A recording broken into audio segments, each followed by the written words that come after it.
बिस्मिल्लाहिर्रहमानिर्रहीम। अस्सलामुअलैकुम YouTube viewers, उम्मीद करती हूँ कि आप सब खैरियत से होंगे, ठीक होंगे। तो मैं आज आपको मुख्तसर सवालात के जवाब बताऊँगी। सवालात के जवाब स्टार्ट करने से पहले मेरी आप सबसे रिक्वेस्ट है कि आप मेरे चैनल को सब्सक्राइब करें और अगर वीडियो पसंद आई हो तो लाइक करें और शेयर करें। तो आए अब हम चलते हैं अपने वीडियो की तरफ। सवाल नंबर 1, तरबूज सब्जी है या फल? तो इसका ठीक जवाब है सब्जी। सवाल नंबर 2, दुनिया में सबसे पहली तलाक किसने किसको दी?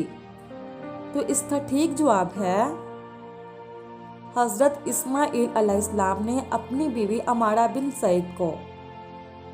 सवाल नंबर 3, अनानास पाकिस्तान के किस शहर में सबसे ज़्यादा पैदा होता है? तो इसका ठीक जवाब है अनानास पाकिस्तान में पैदा ही नहीं होता। सवाल नंबर 4,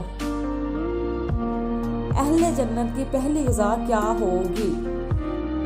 तो इसका ठीक जवाब है मछली के जिगर के कबाब।